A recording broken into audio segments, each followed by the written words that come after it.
ఉత్తేజ్ గారు అండ్ సమీర్ గారు.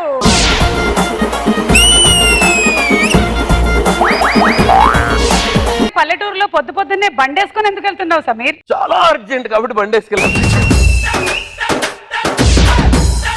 పెళ్ళైతే అలా సరిగా చేసుకుని లేదు, శోభనైనా చేసుకుని రానంటుంది. ఈ ఆరోగ్య పరిస్థితిలో నేనేం చేసుకోనరా? నీ దండం పెడతా, దీన్ని తీసుకెళ్ళిపోరా బాబు.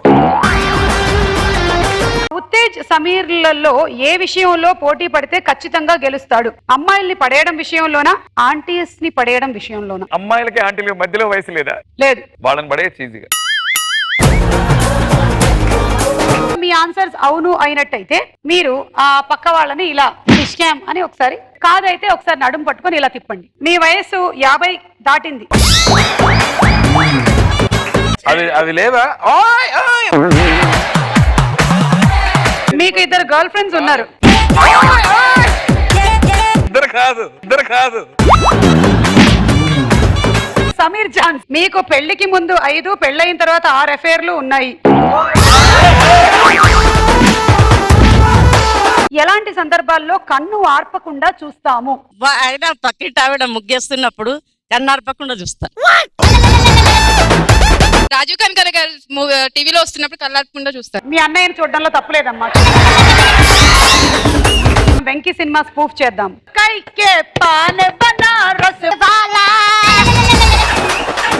మేము ఉండాలా వెళ్ళాలి ఏమనుకుంటారు? నైట్ టైం ఎంత అయింది? పడవాడు ఆటలు రా. పాపం ఈ పిల్లని ఏడిపించావని పోలీసులు. లేచింది మహిళా లోకం, తరిలింది పురుష ప్రపంచం. లేచింది మహిళా. నీకు నృత్యం వచ్చా? ఏదో కొంచెం అలా. నీకు సాంగ్ కావాలి కదా, ఈయన పాడతాడు. చరణ కింకరులు గల్లు గల్లు మర, మాంబ పర్రిమర.